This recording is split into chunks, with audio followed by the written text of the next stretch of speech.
ओशो मन का रंजन नहीं, मन का भंजन है। वही आदमी में एक बात है कि जो सुनते सुनते आपका मन खत्म कर, और उसको सुनने का सही ढंग पता होना चाहिए।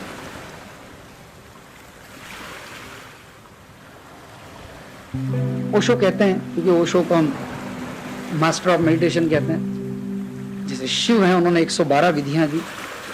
दूसरा खजाना हमारे पास ओशो है। ओशो को खजाना इसलिए कहता हूं मैं कि, और वो बड़ा अजीब है कि वो खजाना है हम सबके बीच में, पर हमें उसका उपयोग ही करते नहीं आ रहा है। हमें समझ ही नहीं आ रहा है कि उसको कैसे, उसका कैसे लाभ लिया जाए। दो ही खजानों की बात करता हूं, एक ध्यान और एक समझ।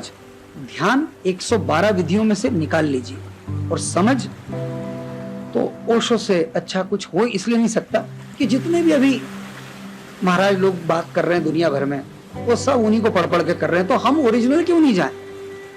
हम कोई भी ध्यान विधि कहीं से भी सीखते हैं तो वो उन 112 में से मिला जुला के बनाई हुई होती है, तो हम उन 112 ओरिजिनल में क्यों नहीं जाएं? हम किसी भी संत महात्मा मोटिवेशनल स्पीकर को सुनते हैं, कोई किताब पढ़ते हैं, वो कहीं ना कहीं ओशो को पढ़ के उसको यहां से वहां से मिला करके बोले, तो ओरिजिनल ओशो को क्यों नहीं सुने? बस इतनी सी शर्त है। ओशो को सुनने का एक ढंग है, एक तरीका है। उन्हें पढ़े या सुने, उन्हें एक बैठक में सुनना और पढ़ना होता है। पर ओशो को लोग 1 मिनट रील में सुन रहे हैं, किसी काम के नहीं।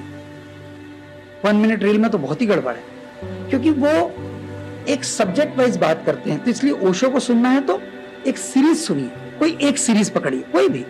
और उन्होंने ऐसा कौन सा ही सब्जेक्ट होगा मेरे ख्याल से पृथ्वी पे छूट गया होगा जो उनसे छूटा होगा। सारे सब्जेक्ट्स पे उन्होंने बात की, और किसी एक सब्जेक्ट को ले और पूरी सीरीज को सुने तो ऐसा लगेगा आपको जैसे कोई, जिसे वो व्यक्ति ओशो जो है वो आपको हाथ पकड़ के यात्रा करा रहे हैं।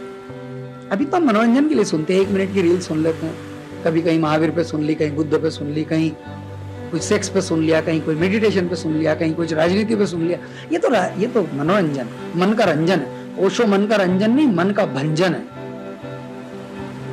वही आदमी में एक बात है कि जो सुनते सुनते आपका मन खत्म कर दे, और उसको सुनने का सही ढंग पता होना चाहिए। मुझे अच्छा लगता है यंगस्टर्स हैं और वो सुन रहे हैं ओशो को इन दिनों, जान रहे हैं, पर उनको सही तरीका नहीं पता। तरीका इतना ही है, एक सीरीज सुने, और मैं उसमें आपकी मदद करूंगा पूरी सीरीज पूरी मैं आपको व्हाट्सएप पर भेज दूंगा, अलग अलग सीरीज भेज दूंगा मैं आपको। तो आप उसमें सीरीज चुने कि हाँ ये, या नहीं आपको चुन के भेज दूंगा कि आपको क्या सुनना चाहिए। तो एक सीरीज, आप 9 प्रवचन है तो 9 प्रवचन पूरे। अब 9 प्रवचन एक 1.5 घंटे के, 1.5 घंटा आप बैठ नहीं सकते, मानता हूँ, ठीक है, बैठिए, आधा घंटा बैठिए, आधा घंटा सुनिए, फिर उसको क्लोज कीजिए। दूसरे दिन फिर उसके आगे आधा घंटा सुनिए, तीसरे दिन फिर उसके आगे आधा घंटा सुनिए। एक यात्रा है पूरी। ये सब मैं इसलिए कह रहा हूँ कि मैं इस सबसे गुजरा हूं, इसलिए मैं आपके साथ ये बात कर रहा हूं। मेरे पास और कुछ भी नहीं है, मेरे पास वो अनुभव है कि वो क्या होता है जब उनके साथ हम यात्रा करते हैं। मेरा सौभाग्य रहा कि उनके सामने बैठ के मैंने सीरीज सुनी है, तो अब हमारे पास ऑडियो है और वो उतना ही काम करता है, कोई उसमें कोई कमतरती नहीं है।